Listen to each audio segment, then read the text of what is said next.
ચૈત્ર માસની નવરાત્રિમાં રોજ સવારે અને સાંજે સંધ્યા સમયે સાંભળો દેવી કવચનો પાઠ. દેવી કવચનો પાઠ સાંભળતા પહેલાં કોમેન્ટમાં તમારી કુળદેવીનું નામ જરૂરથી લખજો અને વિડીયોના અંત સુધી જોડાયેલા રહેજો. હવે આપણે દેવી કવચનો પાઠ શરૂ કરીશું. ઓમ ચંડિકા દેવીને નમસ્કાર. માર્કંડેયજીએ કહ્યું, હે પિતામહ, જે આ સંસારમાં પરમ ગોપનીય અને મનુષ્યનું બધી રીતે રક્ષણ કરનારું છે, અને જેને તમે અત્યાર સુધી બીજા કોઈ સામે પ્રગટ ન કર્યું હોય એવું કોઈ સાધન મને કહી બતાવો. બ્રહ્માજી બોલ્યા, હે બ્રાહ્મણ, એવું સાધન તો એકમાત્ર દેવીનું કવચ જ છે, જે ગોપનીય કરતાં પણ પરમ ગોપનીય, પવિત્ર તથા બધા પ્રાણીઓ ઉપર ઉપકાર કરનારું છે. હે મહામુનિ, તે તમે ધ્યાનથી સાંભળો. દેવીની 9 મૂર્તિઓ છે. તેમને નવદુર્ગા કહે છે. તેમના અલગ અલગ નામો બતાવવામાં આવે છે. પહેલું નામ શૈલપુત્રી છે, બીજું નામ બ્રહ્મચારિણી છે, ત્રીજું ચંદ્રઘંટાના નામે પ્રસિદ્ધ છે, ચોથી મૂર્તિને કુષ્માંડા કહે છે, પાંચમી દુર્ગાનું નામ સ્કંદમાતા છે, છઠ્ઠી દુર્ગાનું નામ કાત્યાયની છે, સાતમું સ્વરૂપ કાલરાત્રિ, આઠમું સ્વરૂપ મહાગૌરી અને નવમી દુર્ગા એટલે સિદ્ધિદાત્રી. આ બધા નામ વેદ ભગવાન દ્વારા કહેવાયા છે. જ્યારે કોઈ મનુષ્ય અગ્નિથી સળગી રહ્યો હોય, યુદ્ધભૂમિમાં શત્રુઓથી ઘેરાઈ ગયો હોય, કોઈ સંકટમાં ફસાઈ ગયો હોય તેનું, તથા કોઈ ભયથી ડરી ગયો હોય, અને જો તેણે મા દુર્ગાનું શરણ લીધું હોય તો તેનું ક્યારેય કોઈ અમંગળ થતું નથી. યુદ્ધના સમયે મુશ્કેલી હોવા છતાં પણ તેને કોઈ વિપત્તિ ઉદ્ભવતી નથી. તેને શોક, દુઃખ અને ભય પ્રાપ્ત થતા નથી. જેમણે દેવીનું ભક્તિપૂર્વક સ્મરણ કર્યું છે તેમનો અભ્યુદય નક્કી છે. હે દેવી, જેઓ તમારું ચિંતન કરે છે તેમનું તમે ચોક્કસ કલ્યાણ કરો છો, તેમનું તમે ચોક્કસ રક્ષણ કરો છો.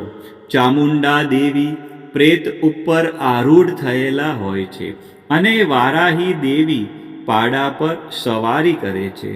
ઐન્દ્રી દેવીનું વાહન ઐરાવત હાથી છે.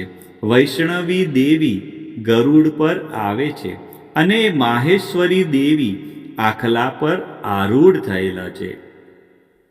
કૌમારી દેવીનું વાહન મોર છે. વિષ્ણુ પ્રિય લક્ષ્મી દેવી કમળ પર વિરાજમાન છે, અને તેમના હાથમાં લાલ કમળ છે. આખલા પર આરૂઢ થયેલ દેવી ઈશ્વરીએ શ્વેત વસ્ત્ર ધારણ કરી રાખ્યા છે. બ્રાહ્મી દેવી હંસ પર બેઠેલા છે, અને બધા જ આભૂષણો ધારણ કર્યા છે. આ બધી દેવીઓ માતાઓ યોગ શક્તિઓથી સંપન્ન છે, જેઓ અનેકવિધ આભૂષણો પહેરવાથી શોભે છે. તેમણે અનેક રત્નો ધારણ કર્યા છે, ક્રોધથી ભરેલી છે, અને ભક્તોનું રક્ષણ કરવા રથમાં બેઠેલી છે. આ દેવીઓના હાથમાં શંખ, ચક્ર, ગદા, શક્તિ, હળ, મુસળ, ખેટક, તોમર, કુહાડી, દોરડું, કુંત, ત્રિશૂળ અને ઉત્તમ પ્રકારના ધનુષ્ય ધારણ કરેલા છે. દૈત્યોના શરીરનો નાશ કરવો અને ભક્તોને અભયદાન આપવું, દેવતાઓનું હિત કરવું એ તેમના શસ્ત્ર ધારણનો ઉદ્દેશ છે. મહારૌદ્ર રૂપ, અત્યંત ઘોર પરાક્રમી, મહાબલી અને મહા ઉત્સાહયુક્ત હે દેવી, તમે મહાન ભયનો નાશ કરનારા છો. તમને મારા નમસ્કાર છે. તમારી સામે જોવું પણ મુશ્કેલ છે. શત્રુઓનો ભય વધારનારા હે જગદંબિકા, મારું રક્ષણ કરો. પૂર્વ દિશામાં ઐન્દ્રી શક્તિ મારું રક્ષણ કરે. અગ્નિ ખૂણામાં અગ્નિશક્તિ, દક્ષિણ દિશામાં વારાહી દેવી તથા નૈઋત્ય ખૂણામાં ખગધારિણી દેવી મારું રક્ષણ કરે. પશ્ચિમ દિશામાં વારુણી દેવી અને વાયવ્ય ખૂણામાં હરણ પર સવારી કરનારા દેવી મારું રક્ષણ કરે. ઉત્તર દિશામાં કુમારી અને ઈશાન ખૂણામાં શૂલધારિણી દેવી મારું રક્ષણ કરે. હે બ્રહ્માણી દેવી, તમે ઉપરની બાજુએ મારું રક્ષણ કરો. હે વૈષ્ણવી દેવી, તમે નીચેની બાજુએ મારું રક્ષણ કરો. આ જ પ્રમાણે શબ જેનું વાહન છે તે ચામુંડા દેવી દસે દિશાઓમાં મારું રક્ષણ કરો. જયા દેવી આગળની બાજુએ અને વિજયા દેવી પાછળની બાજુએ રક્ષણ કરે. ડાબા ભાગે અજિતા દેવી, જમણા ભાગે અપરાજિતા દેવી મારું રક્ષણ કરે. ઉદ્યોતિની દેવી શિખાનું રક્ષણ કરે અને ઉમા દેવી મારા મસ્તક પર વિરાજિત થઈને મારું રક્ષણ કરે. માલાધરી દેવી મારા કપાળનું અને યશસ્વિની દેવી મારી ભમરોનું રક્ષણ કરે. ત્રિનેત્રા દેવી ભમરોના મધ્ય ભાગનું અને યમઘંટા દેવી નાસિકાઓનું રક્ષણ કરે. શંખિની દેવી બંને આંખોના મધ્ય ભાગનું રક્ષણ કરે. દ્વારવાસીની દેવી કાનોનું રક્ષણ કરે અને કાલિકા દેવી ગાલોનું રક્ષણ કરે તથા સાંકરી દેવી કાનોના મૂળ ભાગોની રક્ષા કરે. સુગંધા દેવી નાસિકાઓની અને ચર્ચિકા દેવી ઉપરના હોઠનું રક્ષણ કરે. અમૃતકલા દેવી નીચેના હોઠનું અને સરસ્વતી દેવી જીભનું રક્ષણ કરે. કૌમારી દેવી મારા દાંતનું અને ચંડિકા દેવી કંઠ ભાગનું રક્ષણ કરે. ચિત્રઘંટા દેવી ગળાની ઘંટિકાનું અને મહામાયા દેવી તાળવાનું રક્ષણ કરે. કામાક્ષી દેવી દાઢીનું અને સર્વમંગલા દેવી મારી વાણીનું રક્ષણ કરે. નીલગ્રીવા દેવી કંઠના બહારના ભાગનું અને અન્ન નલિકાનું કૌબેરી દેવી રક્ષણ કરે. ખગીની દેવી બંને ખભાઓનું અને વ્રજધારિણી દેવી મારા બંને બાહુઓનું રક્ષણ કરે. દંડીની દેવી બંને હાથોનું અને અંબિકા દેવી આંગળીઓનું રક્ષણ કરે. શુલેશ્વરી દેવી નખોનું રક્ષણ કરે અને કુલેશ્વરી દેવી કુખ પેટનું રક્ષણ કરે. મહાદેવી બંને સ્તનોનું અને શોક વિનાશીની મનનું રક્ષણ કરે. લલિતા દેવી હૃદયનું અને શૂલધારિણી દેવી ઉદરનું રક્ષણ કરે.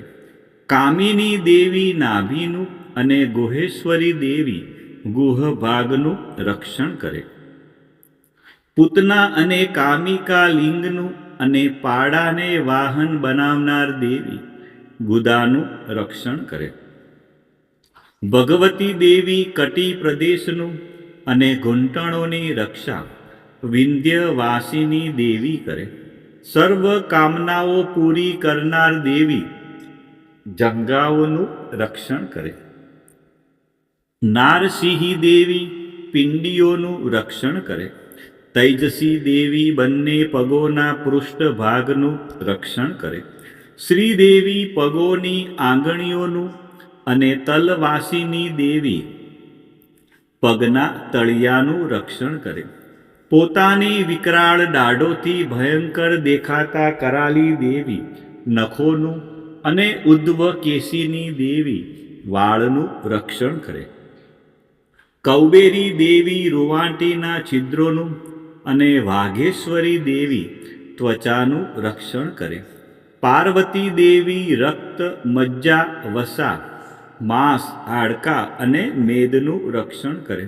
કાલરાત્રિ દેવી આંતરડાઓનું અને મુકુટેશ્વરી દેવી પિત્તનું રક્ષણ કરે. પદ્માવતી દેવી કમળ કોષોના મૂળ આધારનું અને ચૂડામણી દેવી કફનું રક્ષણ કરે. જ્વાળામુખી દેવી નખોના તેજનું અને અભેગા દેવી સમસ્ત સાંધાઓનું રક્ષણ કરે. હે બ્રહ્માણી દેવી, તમે મારા વીર્યનું રક્ષણ કરો. હે છત્રેશ્વરી દેવી, તમે મારી છાયાનું રક્ષણ કરો. હે ધર્મધારિણી દેવી, તમે મારા અહંકાર, મન અને બુદ્ધિનું રક્ષણ કરો. હે વ્રજ ધારણ કરનાર દેવી, તમે મારા પ્રાણ, અપાન, વ્યાન, ઉદાન અને સમાનનું રક્ષણ કરો. કલ્યાણથી શોભતા હે દેવી, તમે મારા પ્રાણનું રક્ષણ કરો. યોગીની દેવી રસ, રૂપ, ગંધ, શબ્દ અને સ્પર્શનું અને હે નારાયણી દેવી, તમે મારા સત્વ, રજ અને તમો ગુણનું રક્ષણ કરો. વારાહી દેવી આયુષ્યનું રક્ષણ કરે. વૈષ્ણવી દેવી ધર્મનું રક્ષણ કરે તથા ચક્ર ધારણ કરનાર દેવી યશ અને કીર્તિ, લક્ષ્મી અને ધનનું તેમજ વિદ્યાનું રક્ષણ કરે. હે ઇન્દ્રાણી દેવી, તમે ગોત્રનું રક્ષણ કરો. હે ભૈરવી દેવી, તમે મારી પત્નીનું રક્ષણ કરો. હે ચંડિકા દેવી, તમે મારા પશુઓનું રક્ષણ કરો. હે મહાલક્ષ્મી દેવી, તમે મારા પુત્રોનું રક્ષણ કરો. હે સુપતા દેવી, મારા પથનું અને ક્ષેમકરી દેવી મારા માર્ગનું રક્ષણ કરે. હે મહાલક્ષ્મી દેવી, રાજદ્વારી કાર્યોમાં મારું રક્ષણ કરો તથા સર્વ બાજુએ રહેલા વિજયા દેવી ચારે બાજુ રહીને મારું રક્ષણ કરો. હે દેવી, જે સ્થાન દેવી કવચમાં કહેવાયું નથી અને તેથી રક્ષણ વિનાનું છે, તે બધા સ્થાનો તમારા વડે સુરક્ષિત થાય, કારણ કે તમે વિજયશાલિની અને પાપનાશી છો. મનુષ્ય પોતાના શરીરનું ભલું ઈચ્છતો હોય તો તેણે દેવી કવચનો પાઠ કર્યા વિના એક ડગલું પણ ભરવું નહીં. દેવી કવચનો પાઠ કરીને જ યાત્રા કરવી. દેવી કવચના પાઠથી બધી બાજુથી સુરક્ષિત થયેલો મનુષ્ય જ્યાં જ્યાં જાય છે ત્યાં ત્યાં તેને ધન લાભ થાય છે તથા સઘળી કામનાઓ પર વિજય પ્રાપ્ત થાય છે. તે જે અભિષ્ટ વસ્તુનું ચિંતન કરે છે તેને તે અચૂકપણે પ્રાપ્ત કરી લે છે. તે મનુષ્ય આ પૃથ્વી ઉપર અતુલ ઐશ્વર્યને પામે છે. દેવી કવચથી રક્ષાયેલો મનુષ્ય નિર્ભય થઈ જાય છે. યુદ્ધમાં તેમનો પરાજય થતો નથી તથા તે ત્રણેય લોકમાં પૂજનીય બને છે. આ દેવી કવચ દેવતાઓને પણ દુર્લભ છે. જે આ દેવી કવચનો દરરોજ 3 સંધ્યાએ શ્રદ્ધાપૂર્વક પાઠ કરે છે તેની દૈવી કલા પ્રાપ્ત થાય છે તથા તે ત્રણેય લોકમાં પરાજિત થતો નથી. એટલું જ નહીં, તે અપમૃત્યુથી રહિત થઈને 100 કરતાં પણ વધુ વર્ષ જીવે છે. દેવી કવચ ધારણ કરનારા મનુષ્યની રાજા તરફથી સન્માન અને વૃદ્ધિ થાય છે. આ દેવી કવચ મનુષ્યના તેજની વૃદ્ધિ કરનારું અને ઉત્તમ છે. આ દેવી કવચનો પાઠ કરનારો મનુષ્ય પોતાની કીર્તિથી શોભા પામીને પૃથ્વી ઉપર પોતાના સુયશ સાથે સાથે વૃદ્ધિ પામે છે. જે પહેલા દેવી કવચ કરીને સપ્તસતી ચંડી પાઠ કરે છે. તેની જ્યાં સુધી વન પર્વત હોય ત્યાં સુધી તે આનંદથી યુક્ત આ પૃથ્વી ઉપર રહે છે.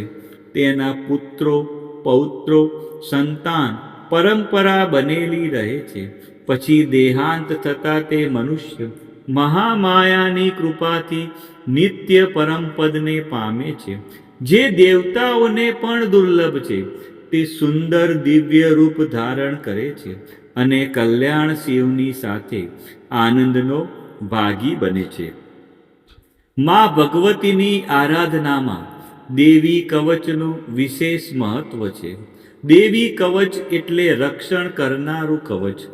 આ પાઠ દ્વારા મા દુર્ગાના વિવિધ સ્વરૂપો આપણા શરીરના દરેક અંગ અને જીવનના દરેક ડગલાનું રક્ષણ કરે છે. ઋષિ માર્કંડેયજીએ દ્વારા વર્ણવેલ આ દેવી કવચનો જો ચૈત્ર માસની નવરાત્રિમાં નિત્ય પાઠ કરવામાં આવે તો મનુષ્ય નિર્ભય બને છે અને તેના જીવનમાં સુખ શાંતિનો ઉદય થાય છે. આજના આ વિડીયોમાં આપણે સંપૂર્ણ દેવી કવચનો પાઠ સાંભળ્યો.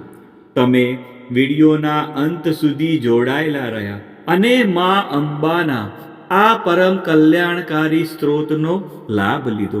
બોલો શ્રી અંબે માત કી જય, ચામુંડા માત કી જય, ખોડિયાર માત કી જય, ઉમિયા માત કી જય, મહાકાળી માત કી જય, બહુચર માત કી જય, 64 જોગણી માત કી જય, વારાહી માત કી જય. આ જ પ્રમાણે અત્યારે ચૈત્ર માસની નવરાત્રિમાં રોજ સવારે અને સાંજે સંધ્યા સમયે આ દેવી કવચનો પાઠ અવશ્ય સાંભળવો.